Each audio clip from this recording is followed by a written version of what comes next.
और परीक्षा होने पर आप निराश होंगे। भाई बच्चों का जो पेपर हो उसमें क्वेश्चन रिपीट होना चाहिए। क्वेश्चन पहले कैसे बनता है इस प्रोसेस को थोड़ा आपको समझना चाहिए। यानी इसको देखकर आप ये समझिए कि हमारे क्वेश्चन बैंक से कितना सवाल पूछा जाएगा।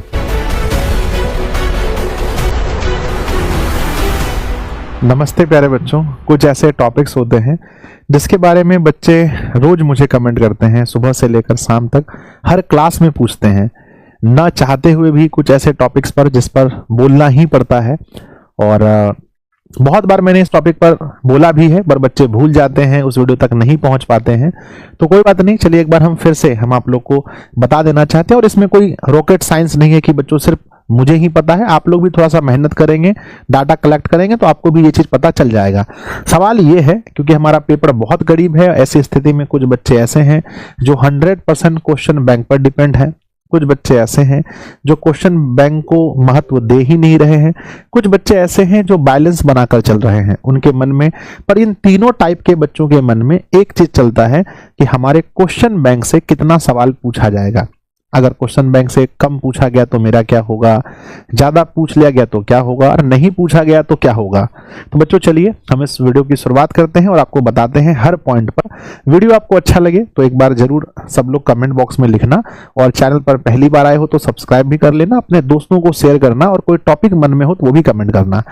सबसे पहली बात यह है कि क्वेश्चन बैंक, पहले ये क्या होता है, यानी जब से हमारा ये सिलेबस चल रहा है, मान लीजिए कि हम इंटर की बात करें तो हमारा ये सिलेबस 2009 से चल रहा है, 9 से लेकर के अब समय आ चुका है 2026। यानी ये जो पिछला हमारा ये समय रहा है बच्चों, ये इतने सालों का जो गैप रहा है, इसमें बिहार बोर्ड ने जितने भी साल में जो भी प्रश्न पूछे गए हैं उन सभी प्रश्नों को एक पुस्तक में अगर हम रख दें तो इसको क्वेश्चन बैंक कहते हैं। मैट्रिक में ये सिलसिला 2011 से चलते आया है और 2026 में हम लोग पहुंच गए। तो ये इन 15 वर्ष में जो भी सवाल बिहार बोर्ड के द्वारा पूछे गए हैं उन सबको एक बुक में रख दे, इसको क्वेश्चन बैंक कहते हैं। और ऐसा अक्सर देखा जाता है कि यहां से जो भी नए वर्ष में जब हम जाते हैं, जैसे अभी 25 तक का इस क्वेश्चन बैंक में सवाल मिलेगा आपको, इस क्वेश्चन बैंक में भी 25 तक का मिलेगा, तो 26 में यहां जो प्रश्न पूछे गए हैं उनमें से कितना प्रश्न आएगा, बच्चों के मन में यही जवाब, मतलब यही सवाल रहता है कि इनमें से कितना प्रश्न 26 में रिपीट होगा। तो कितना मार्क्स आ सकता है, ये आपके मन में डाउट है। तो चलिए हम शुरू करते हैं। देखिए कुछ कुछ बिंदु हैं जिसको अगर आप अच्छे से समझेंगे तो आपके मन में ये थॉट कभी भी नहीं आएगा और अपने दोस्तों को भी आप समझा पाएंगे। सबसे पहला पॉइंट होता है नंबर 1, सब्जेक्ट। क्वेश्चन बैंक, मेरे बच्चे, क्वेश्चन बैंक से कितना सवाल आपके एग्जाम में पूछा जाएगा ये डिपेंड करता है आपके सब्जेक्ट पर भी, कि आप किस सब्जेक्ट की बात कर रहे हैं। अगर आप बात करेंगे कि सर मैं तो बात कर रहा हूं फिजिक्स की, कोई बच्चा कहेगा 12th क्लास का, कोई बच्चा कहेगा मैं बात कर रहा हूं फिजिक्स की, तो वहीं पर कोई 10th क्लास का बच्चा कहेगा कि मैं बात कर रहा हूं 10th के मैथ की, कुछ बच्चा वहीं पर कहेगा कि मैं बात कर रहा हूं आर्ट्स के हिस्ट्री की। तो हम यही 3 उदाहरण लेकर के आपको समझाना चाहेंगे कि ये सब्जेक्ट पर कैसे डिपेंड करता है। अगर आप देखेंगे, थोड़ा सा रिसर्च करेंगे तो आपको पता चलेगा 12th क्लास की जो हिस्ट्री है उसमें जो भी प्रश्न अभी तक बिहार बोर्ड ने पूछे हैं वो अधिकांश प्रश्न पूछ चुके हैं। तो 26 में जो प्रश्न बनेंगे उसमें रिपीट करने की संख्या ज्यादा होती है। बात अगर हम मैथ्स की करें तो मैथ्स में क्या है कि भाई थोड़ा सा मान चेंज कर देगा। जैसे मान लो कि हमारा क्वेश्चन है कि 2x + 3y, अब यहां पर 2x के जगह पर हमने 3x कर दिया और यहां पर 4y कर दिया, तो ये क्वेश्चन नया बन गया है ना, ये क्वेश्चन नया बन गया। तो यहां क्वेश्चन नया फॉर्म करना आसान होता है, इसलिए यहां रिपीट कम होते हैं, यहां रिपीट ज्यादा होता है। और फिजिक्स की बात करें तो यहां ना तो कम ना तो ज्यादा, मध्यम होता है। ठीक है, तो डिपेंड करता है कि आप किस सब्जेक्ट की बात कर रहे हैं। रिपीट करने में किसी सब्जेक्ट में कम रिपीट होता है, किसी सब्जेक्ट में ज्यादा रिपीट होता है। अंत तक में आप सब कुछ समझेंगे। दूसरा डिपेंड करता है क्वेश्चन के टाइप पर कि आप किस टाइप की बात कर रहे हैं। अगर आप बात करेंगे कि लॉन्ग क्वेश्चन, तो ये क्वेश्चन ज्यादा रिपीट होते हैं, लॉन्ग क्वेश्चन ज्यादा रिपीट होते हैं। आप देखेंगे बच्चों, अवतल लेंस को सिद्ध करें, उत्तल लेंस को सिद्ध करें, सब कितना बार पूछा गया। मोटर के बारे में पढ़िए, है ना, 12th में भी बहुत सारा ऐसा, किरचॉफ्स लॉ पढ़ेंगे बहुत बार। हिस्ट्री में भी बहुत सारे सवाल ऐसे हैं। मैथ्स में भी ऐसे सवाल हैं। तो लॉन्ग क्वेश्चन कुछ ज्यादा टाइप मतलब ज्यादा रिपीट हो जाते हैं, शॉर्ट क्वेश्चन ये भी रिपीट अच्छे खासे होते हैं, ऑब्जेक्टिव क्वेश्चन थोड़े कम रिपीट होते हैं क्योंकि इनको फॉर्म करना, इनको बनाना थोड़ा आसान है। ऑब्जेक्टिव क्वेश्चन बनाना बहुत आसान होता है, कहीं से भी बुक से निकल सकता है ऑब्जेक्टिव क्वेश्चन। तो ये थोड़ा कम रिपीट होता है, ये थोड़ा ज्यादा, और ये उससे भी ज्यादा रिपीट होता है। तो पहला मैंने बताया सब्जेक्ट पर डिपेंड करता है, दूसरा क्वेश्चन के टाइप पर डिपेंड करता है, तीसरा डिपेंड करता है प्यारे बच्चों क्वेश्चन मेकर पर, यानी जो क्वेश्चन बना रहे हैं, है ना, जो क्वेश्चन बना रहे हैं उनकी मानसिकता पर भी डिपेंड करता है। क्योंकि जो क्वेश्चन पहले कैसे बनता है इस प्रोसेस को थोड़ा आपको समझना चाहिए। मान लीजिए कि कोई भी पेपर जब बिहार बोर्ड जारी करती है तो उसके लिए पहले 4 सेट बनाया जाता है। एक उदाहरण से हम समझाते हैं कि ए बना, सेट बी बना, और सेट सी बना, उसके बाद सेट डी बना, यानी कि 4 लोगों ने मिलकर पेपर को बनाया। और उसमें से इन 4 लोगों को भी ये नहीं पता है कि मेरा क्वेश्चन बिहार बोर्ड सिलेक्ट करेगा या नहीं करेगा, लेकिन पूरे कॉन्फिडेंस के साथ पेपर ये भी बना, पेपर ये भी बना, पेपर ये भी बना, पेपर ये भी बना।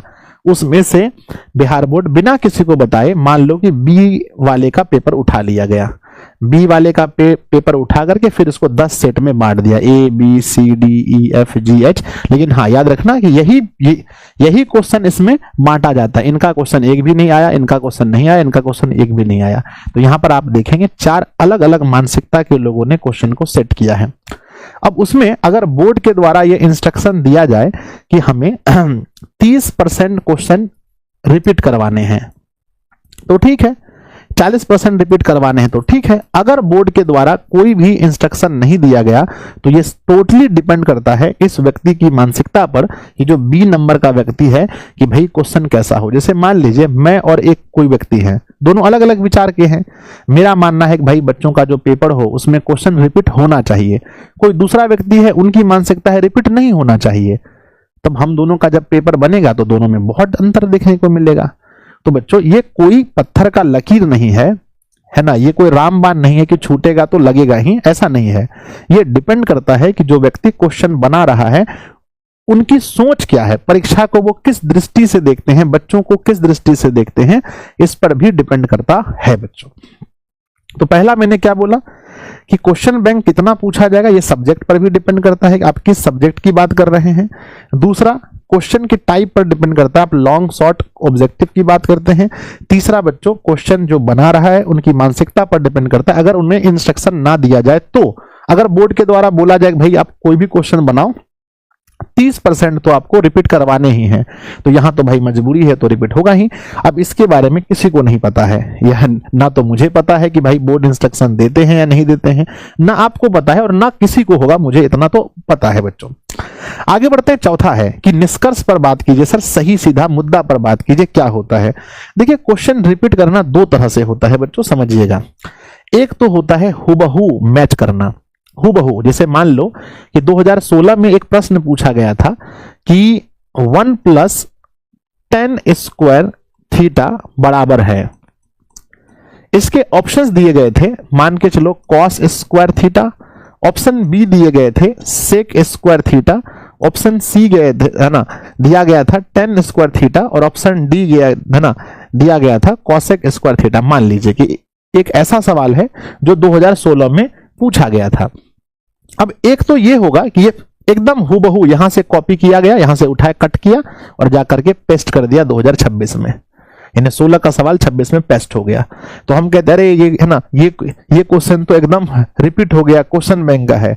तो एक होता है हुबहू कोई क्वेश्चन उठा करके कहीं पर रख देना, तो ये मैच कम होता है, ये मैच परीक्षा में कम होता है। जैसे मान लीजिए मुझे लगता है ये ज्यादा नहीं होता होगा, हाईएस्ट बच्चों 20 से लेकर के 30% के बीच ऐसा होता है। यानी बच्चों 100 क्वेश्चन अगर पूछा गया है तो कितना भी ज्यादा मैच करेगा ना, तो 20 से 30 क्वेश्चन हुबहू मैच करेगा, उससे ज्यादा मैच नहीं कर सकता है। ये बात अलग है कि एक बार वर्ष 2015 की कहानी बताते हैं। इसमें एक कॉमर्स में सब्जेक्ट होता है ईपीएस। अगर आप लोग जो कॉमर्स वाले कोई बच्चे होंगे उनको थोड़ा दिमाग को समझिएगा। 2016 में जब पेपर हुआ था तो ईपीएस का वही क्वेश्चन 100% दे दिया गया था। तो ये अपवाद है, ये कभी होता नहीं, एक आध बार बिहार बोर्ड से गलती हो गया है। चलिए अब यहां आते हैं। तो एक हमने बताया कि हुबहू मैच करना, एक होता है टाइप मैच करना। अब टाइप मैच करने के बारे में बता रहे हैं। टाइप कैसे मैच करता है। जैसे यहाँ क्वेश्चन पूछा है 1 + tan स्क्वायर थीटा, तो अगली बार जब आपके एग्जाम में क्वेश्चन आएगा तो 1 + cot स्क्वायर थीटा आएगा। तो आप देखिए टाइप तो वही है जो पूछा था tan, यहाँ पर cot। अब विद्यार्थी को चाहिए क्या कि हम हर इसके टाइप को समझ लें। अगर एक क्वेश्चन बिहार बोर्ड ने ऐसा फॉर्म किया है, पूछा है, यानी ये क्वेश्चन फॉर्मूला से फॉर्म हुआ है, तो आपको पूरा ट्रिगो का फॉर्मूला पता होना चाहिए। समझ रहे हैं ना। तो ये भी बच्चों मैच करना ही कहलाता है, लेकिन ये हुबहू मैच करना नहीं कहलाता है, इसको हम टाइप मैच करना कहलाते हैं।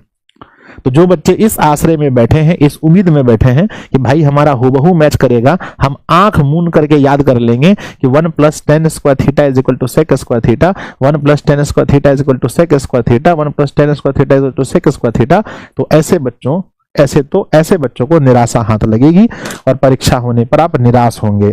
आप ये कहेंगे कि मेरा क्वेश्चन तो कम फंसा, क्वेश्चन बैंक से सवाल नहीं आया, है ना बच्चों। तो हमें उम्मीद है कि आप समझ गए होंगे कि अगर आप इस तरह की मानसिकता रख रहे हैं कि हुबहू मैच करें, तब तो आपको निराश होना पड़ेगा। इस तरह की मानसिकता रखते हैं कि सर क्वेश्चन बैंक एक आईना होता है जिसको देख करके हम समझ सकते हैं कि भाई हमारा पेपर किस तरह का होगा। यानी इसको देखकर आप ये समझिए कि बिहार बोर्ड में क्वेश्चन फॉर्मूला से पूछा जाता है, यानी आपको सब फॉर्मूला याद होना चाहिए। मोटर किस ऊर्जा को किस ऊर्जा में बदलता है, ये क्वेश्चन अगर कभी पूछा गया है तो आपको ये पता होना चाहिए कि हर चीज के बारे में हम पढ़ लें कि बल्ब किस ऊर्जा को किस ऊर्जा में बदलता है, जनित्र किस ऊर्जा को किस ऊर्जा में बदलता है ना, लालटेन किस ऊर्जा को किस ऊर्जा में बदलता है ना, पवन चक्की किस ऊर्जा को किस ऊर्जा में बदलता है, सौर, मतलब सब कुछ आपको पता होना चाहिए, तब ये चीज है बच्चों। समझ गए ना। तो अब आपको समझ में आ गया होगा कि बच्चों हुबहू मैच करने की बात करें तो हुबहू क्वेश्चन कम मैच करते हैं, ज्यादा मैच करते हैं उस टाइप में, है ना। इसलिए हम कहेंगे कम से कम, लेकिन हाँ ऐसा नहीं कि हम क्वेश्चन बैंक नहीं पढ़ेंगे। एक विद्यार्थी को कम से कम क्वेश्चन बैंक का देखो, हाँ सब्जेक्टिव ज्यादा मैच करेंगे, ऑब्जेक्टिव थोड़ा कम। हमने जैसा कि आपको कहा मैच करने का लेवल लॉन्ग सबसे ज्यादा, शॉर्ट उससे कम और ऑब्जेक्टिव सबसे कम, है ना। कम से कम एक बार तो पूरा क्वेश्चन बैंक आपको पढ़ना चाहिए, है ना, क्योंकि क्वेश्चन रिपीट करते हैं, ये बात तो बिल्कुल सही है, रिपीट करते हैं। तो एक बार पूरा क्वेश्चन बैंक पढ़ लीजिए, उसके बाद और मॉडल पेपर, गैस पेपर ये वगैरह पढ़ते रहिए। बाकी देखिए डरने की कोई बात नहीं है, परीक्षा अगर कठिन आपके लिए है तो सबके लिए कठिन है ना। कई बार हम झूठ मूठ का डर जाते हैं, मन लगाकर पढ़िए। हाँ, मेरी राय इस टॉपिक पर यही थी। और भी अगर आपके मन में कोई सवाल हो, ऐसा अगर मुझसे कुछ सुनना चाहते हो तो जरूर कमेंट कीजिए, दोस्तों को शेयर कीजिए, चैनल पर पहली बार है सब्सक्राइब कर लीजिए। धन्यवाद।